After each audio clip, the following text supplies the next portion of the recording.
Well, good afternoon, DNC readers. Thank you all for making some time in your day for me to do another one of these lives on unemployment. If you don't know who I am, my name is Sarah Taddeo. I'm a reporter with USA Today Network New York, which is basically a group of newspapers and news websites across New York State owned by Gannett. And USA Today is our brand.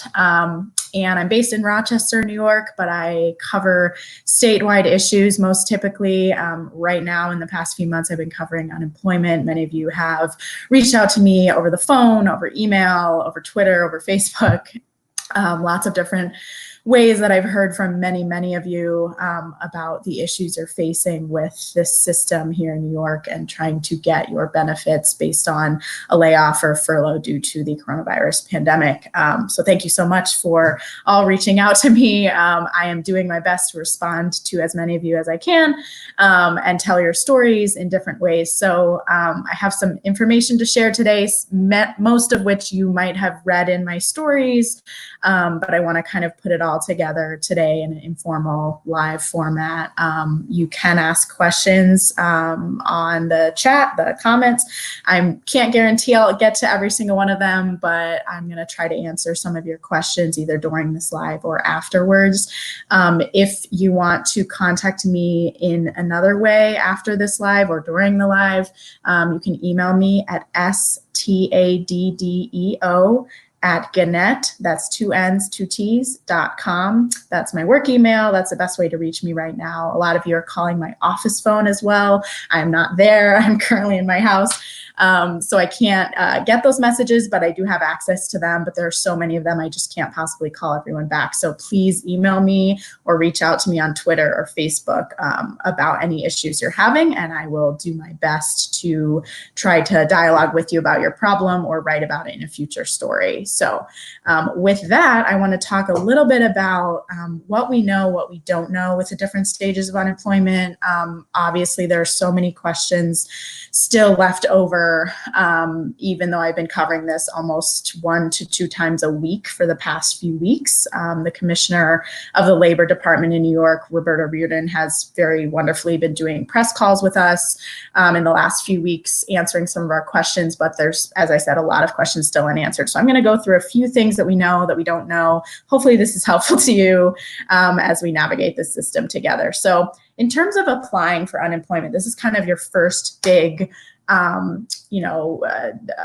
first big time going into the unemployment system if you've never done it before. I should say too that I have been doing this process myself. We have some furloughs at our company. So during my furlough weeks in the past few months, April and now May next week, I have been applying through this process myself and have been able to see it firsthand and see some of the problems and some of the easy points and all that. So the application is where you're going to answer a lot of your questions regarding work history and salary and all sorts of things like that.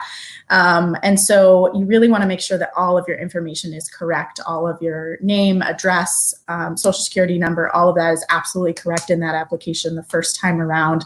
If it's not, that can create problems for you down the road if the unemployment office is trying to corroborate different details about yourself in different places when they're looking to process your unemployment. So make sure that all that info is correct.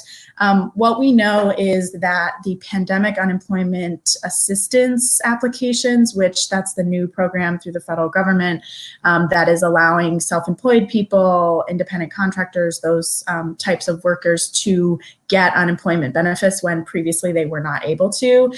Those applications are going the slowest right now that I can see because that is a brand new program. It's never existed before the last few months.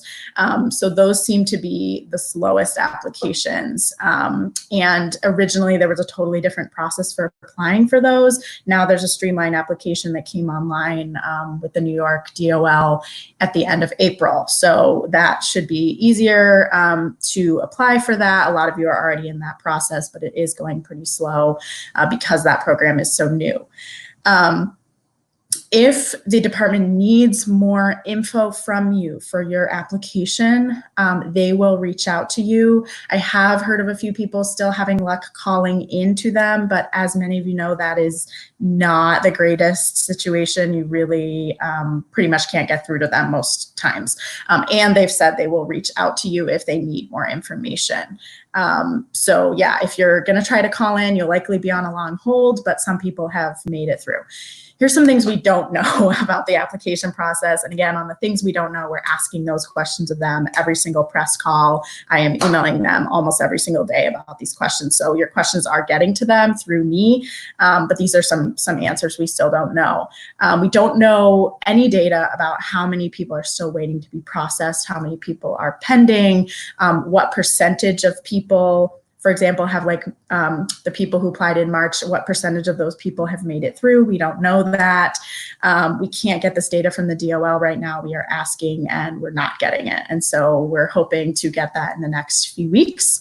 In terms of if you've done something wrong on your application, I don't really know how to rectify that other than to call them. So again, if you're applying for the first time, make sure that your information is as correct and accurate as you know it to be.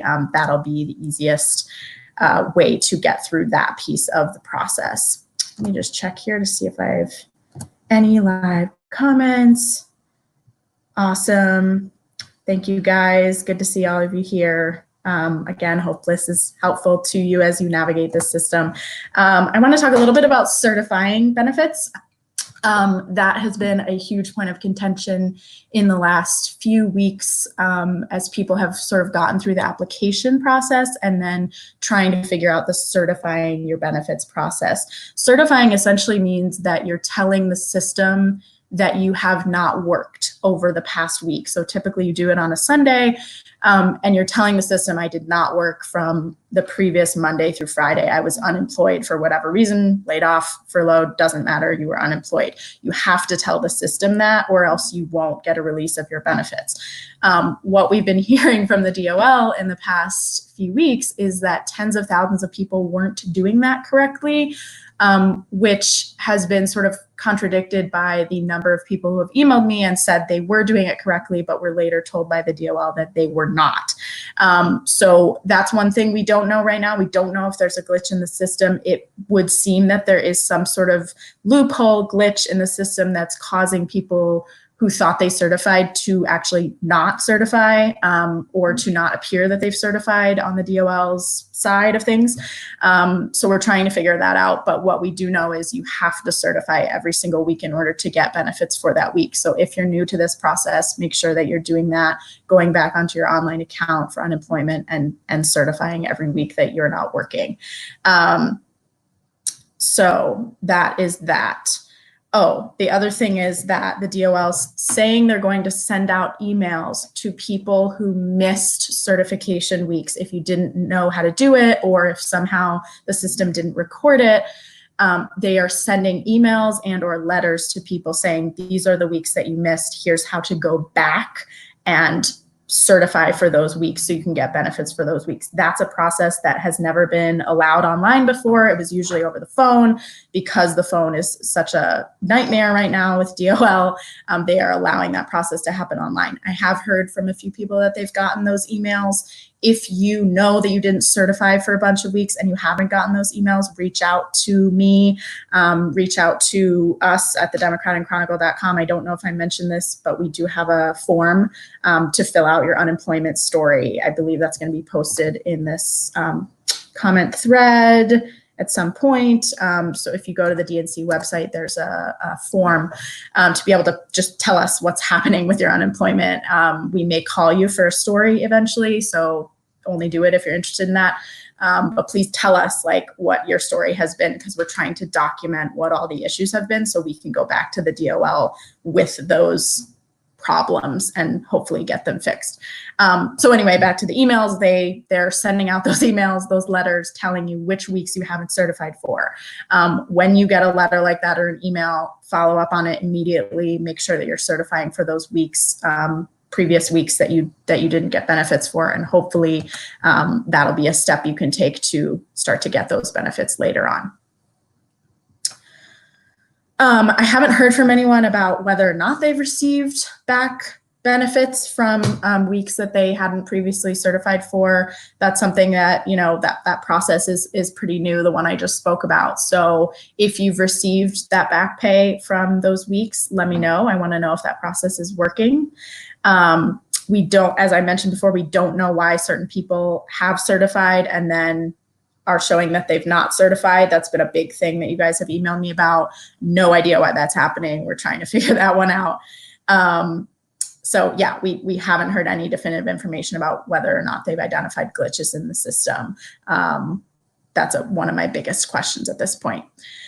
Pending purgatory, something I've talked a lot about on my Twitter feed.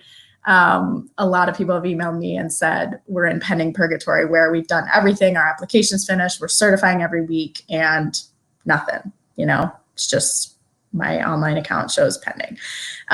So that is a huge problem. We're trying to figure out exactly what that means. And the DOL again has said, we're gonna, set up a program where we will text you or email you with more detailed information about where your claim actually is. And we've asked for kind of more examples of what that means. Like, is it going to be a different word? Is it going to be, oh, you're almost processed, now you're processed? What does that look like? I haven't gotten a ton of clear information on that, but they are working on something that will text you with more sort of benchmarks of where your claim actually is in the system. We've asked how long someone might be pending on average. We're trying to get a sense, and when I say we, I mean all the reporters on these calls.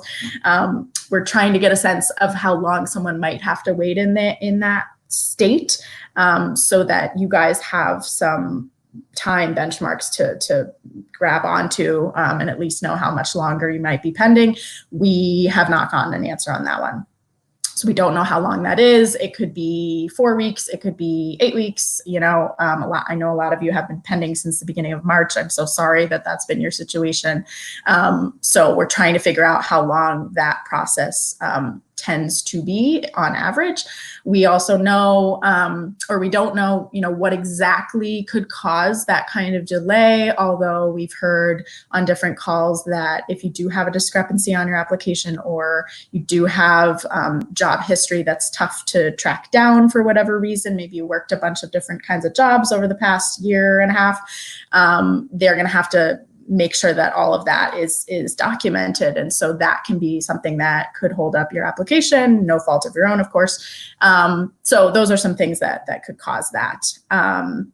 On payments, and I know I'm just keeping an eye on all the comments. Thank you guys so much. I'll see if I can answer a few questions at the end. On payments, we know people are getting them direct deposit or debit card usually.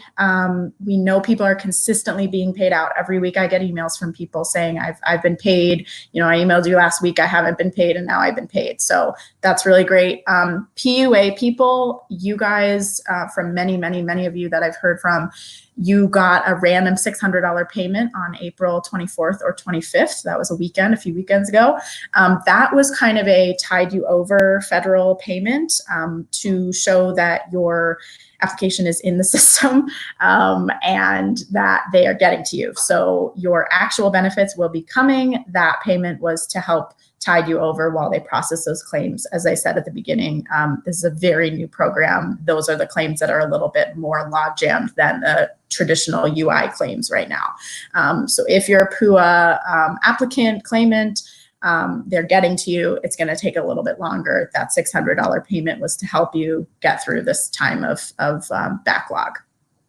So on waiting weeks, that's supposed to be waived for everyone. It's a little glitchy right now how that's working. I think a few people have had some issues getting the payment for that waiting week, depending on when you've certified and how well you've gone through the system and everything, and how well it's worked for you. But that is supposed to be waived for everyone. So you will eventually get paid for that. I'm not totally sure, like, if that happens right away, if it happens later on. I think it's different for everyone as far as I've heard. So, but you should get that that payment. It's waived for every single person who's applying for PUA or UI during the pandemic. I have a few miscellaneous questions, but I think I'm going to pop over here. Oh, great. So the sharing your benefits form or sharing your unemployment story form just got posted in this chat in the comments. So if you're interested in doing that at the dnc.com, democratandchronicle.com, it is now in the chat. So go ahead and click through on that link. Let me go through here, and I've just got a few more minutes and see what you guys are asking. Yeah, Jennifer Gray says, my info is correct. I've certified every week. My 1 week waiting period was processed. Haven't heard anything. That's very typical. You know, those are the questions we're asking during these calls. Like, what is happening to these people who are doing everything correctly, and then suddenly they just fall off the face of the earth? So, yeah. Let's see. Robin Rodriguez says, do you have to certify if you're applying for PUA? I believe so. That's what I've heard. I did not apply for PUA. I applied for UI. So I know that I have to certify every week for UI. As far as I know, that's the same for PUA and UI.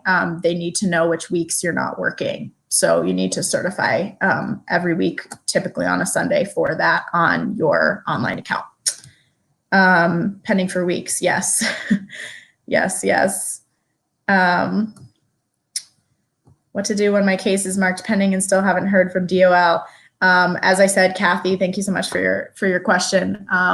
You know, they are trying to get a system out. Reportedly, I have not seen this yet.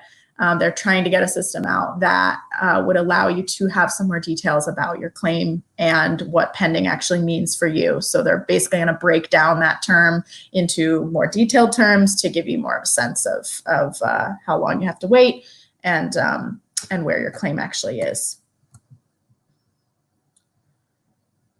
Okay. Yeah. So Richard Santana says, I'm self-employed. I signed up in March for the old system. They sent me letters last 2 weeks, but I'm still pending. So you're probably one of the folks that applied originally for the PUA system where you had to apply first to UI, get rejected, and then go into PUA. That system was incredibly cumbersome. They changed it at the end of April, and they tossed all the people who had already applied into the new system. But because of that whole change over, it's going to take a little bit longer. So I'm not surprised you're still pending, but they have been paying those out. I've heard from a few people in your exact situation over the last week who have been paid out. So they're working on that. They're getting to the PUA a lot faster than they have been in recent weeks. So I'm going to finish up because I don't want to keep this going super long. But if you have more questions, please put it in the chat. Email me at staddeo@gannett.com. You can call my office phone. Please don't, because I'm not picking it up. I do get the messages, but please email me. It's the best way to reach me. And please, if you have a story you want to share with us, we're documenting your unemployment stories. We are going to put them into a bigger story upcoming here in the next few days across the state. So if you're interested in sharing your story with us, go to democratandchronicle.com, all one word, all spelled out. There's a story there that's kind of like a form that you can fill out to tell us your problems with unemployment. So please go and do that if you're interested. Thank you so much for watching. I hope this was helpful. I'm going to continue covering these issues until everybody gets their benefits. I know this is a hard time, so thank you so much for reaching out to us, and I'll see you later.